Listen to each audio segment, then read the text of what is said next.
Hi, Pete here again. Welcome to the vlog. Today we're looking at a wonderful die. It's the notebook die. It's a big cell, so it's that bit bigger. And it's designed by the wonderful Eileen Hull. Some great techniques in this. If you're into journaling or notebooking or anything like that, then check it out. Watch the movie. Right, we are starting with a piece of grey board. This is it looks like recycled board. It's about 1.5 mil thick.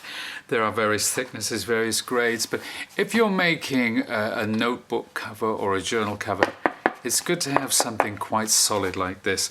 And of course it die cuts brilliantly with a big die. Now, before I apply my paints to this, I want to add some texture, and I'm using Deco Art Media modeling paste for this. And what I'm doing, so I'm spreading it with a palette knife, and you want to have it spread quite thick because then you can move it about and you can make lots of dents and ridges in there, and you want to do this all over the card. Of course, this takes quite some time to dry. I usually do it in the afternoon and leave it overnight if I know that I need it for a project. So what I'm going to do, I'm going to bring in one that I made earlier, and this one, I have a confession to make. I prepared this, and then when it was dry I die cut it. I shouldn't have die cut it. I should have shown you how I die cut it, but suffice to say, this is the die. It's a big cell, it's the notebook, but not only does it cut, it also creases because it's ScoreBoards die. So any kind of board that you put in it, it cuts and scores that board, hence the name. But the thing about having a die like this is that you can make bespoke notebooks using so many different materials you wouldn't believe. So that is absolutely gorgeous and ready to go. Now, obviously, before we start painting on top of this, we're going to apply some black gesso, which I have here, together with my paintbrush. I'm going to try and do one of those magic tricks. Are you ready? Ding!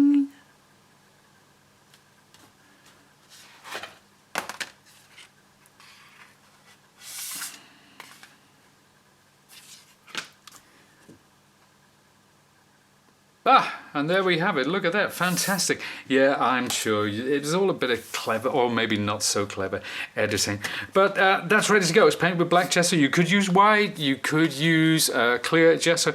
It depends on the kind of effect that you're going for. So it's time to bring in my paints. So we've got all this lovely texture now. It's painted with the black gesso, and I'm going to use Avocado Dip and Aqua Sky. These are Americana paints by Deco Art. And I'll just give each of those a shake and put a little blob here and here. Now I've got a sponge. I'm going to use a natural sponge to apply these paints, and I've actually dampened the sponge to soften it, but the important thing is that you get all the water out. You don't want any residue on here, or it will water it down, it will thin the colour, and it won't be too pretty. So I'll first pop it into the blue, and you need good confident strokes from here on in. Don't be too tentative. Remember, again, with techniques like this, if it doesn't work, just paint it black, start again. Now, I'm dragging from the top. There we are. I want to get the streaks in. I want to get that imperfection in. You can't get this with a brush. I mean, yeah, there are dry brushing techniques, but it's not quite the same. Oh, look at that detail coming to the fore. That is gorgeous.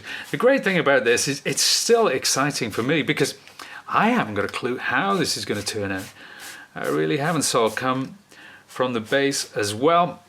It's beautiful, such a great color. And with the avocado dip, oh my goodness me, I love these tones. Now let's get some down here, and again coming from the base, dragging it up. Not so much of the avocado dip, it's more about the blue, the base color there. Maybe a bit on the spine as well. Right, that's it.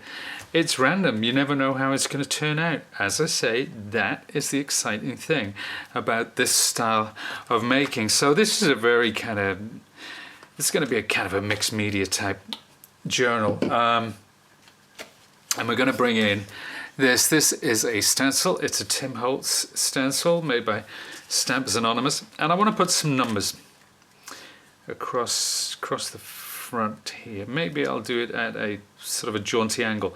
The one I actually made isn't at a jaunty angle. It's just I've just made a decision to do that because there's nothing more exciting than making things up as you go along. There we are. Now I've put some light buttermilk. This is Deco Art Americana again. It's called light buttermilk. That's the colour. It's a lovely cream. The sponge is going to go in there, and again, the imperfection that you get with this technique is exactly what I'm looking for. You can even get it to fade out, as I think I will on the number 2. I get it to fade out at the bottom, there, like so. There. Whoa, look at that. It almost creates a pattern of its own, because obviously we're going over texture as well. That's just great. I love that. Now I'm going to take this away. I'm going to wait for it to dry, and then we're going to come back in with my old friend quinacridone gold. Okay, that's bone dry now. So naturally the next thing we're going to do is wet it. But you need the paint to dry first, because you don't want the quinacridone gold to blend into that paint. So I'm going to spritz that to activate it, and I'm also going to spritz the cover of the album. The reason being because I want this colour to drip down, but I'm using a very dilute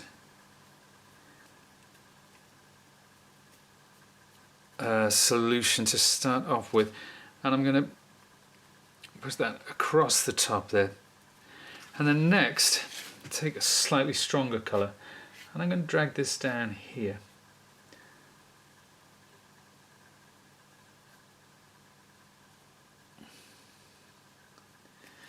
There. So this is going for that rusty sort of left out in the rain look. Pretty much describes my fashion sense. There you go. So that's about it. That's what I'm looking for from this colour. I want to get the stain over the numbers and let it drip down. So in a minute I'm going to set this up like that until it dries. There we go. It's all dry, ready to go. Stunning effect. I'm going to apply some stamp detail, more for interference than anything. You don't really get the clarity of what's on the stamp. This is a postmark stamp, so I'm going to come in maybe from the side here. You can barely make out what the detail on the stamped image is, but that's not what this is about. There. So I'm using archival ink, Ranger Vintage Photo, and there we are. That's it. That's about as far as I want to go with this. I don't want to overwork it. Here's an example. This is one that I made a little earlier, and you can see it's gathered with twine around the outside with a lovely little sentiment band. And I've just put a couple of notebooks in this one. Now, it is a notebook die, it could be a journal. You could wrap twine around the spine, you could punch holes in the spine and thread it through. You can have handmade paper on the inside. It could be an art journal, it could be a notebook, it could be a diary. Equally, it could be a little photo album. It's a lovely size, and you know, you could do these in several volumes. You could have a stack of them. It's a really nice, I mean, because scrapbooking has morphed in so many different ways down the years. This would be a great way of keeping all your treasured memories, because I know these days we keep them on tablets, we keep them on our phones, but to actually print them off and have a physical photo in a physical album is still something which I adore, because it's so much more tactile, for one thing. This one, similar techniques. We've used the same die, obviously. We've got the notebooks inside. I've got this band around the center. Let's have a little look here. Oh, look, we've used some of these fantastic little tabs. And this one was just die cut and inked, and we put this metallic card on the edge, so it gives it a slightly industrial look. This one is anything but industrial. This was this family holiday in 2009, goodness me. But what I've done, I've put a notepad inside, but this, my intention at some point is to do little gatefold albums. So this will come out and it'll be really long and it'll have the different photos. I just think it's a really interesting way of keeping your photos. Makes a wonderful gift as well. So we'll put that one there. Next up, simple wood effect. We've punched holes in there, used eyelets and thick twine. Same again, notebooks for this one. And we put this lovely journal sentiment on the front. Very, very Tim Holtz. There's a very familiar pattern if you know Tim's papers or stamps. And there's one of those lovely metal findings there as well. I honestly can't remember what's on the inside of this one, and I'm not going to untie it. But I think it's notebooks again. Now, if I just push those out of the way, I want to show you some bits and pieces here. Now, these are actual journal covers. There's nothing in them, but they've been cut. Now, this one, you see, is covered with this lovely crushed velvet fabric. You could do that on the inside and the outside. It doesn't have to be just one side, but the die cuts through both, and of course it creases the spine in the center.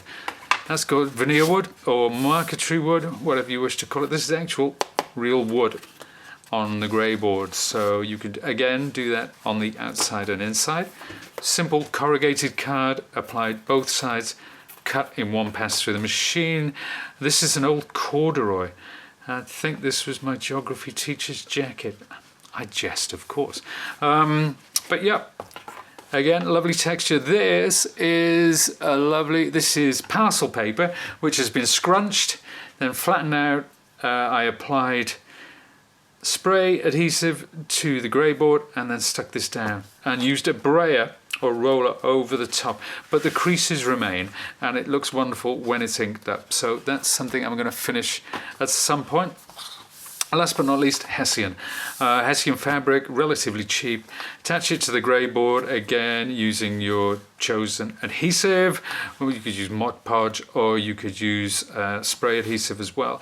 You could put that inside and out, but I've seen little notebooks and journals retailing for £4 or £5, just blank ones for you to fill. But the beauty of die cutting is you can make it your own style. You can create your own. You can have a production line of these.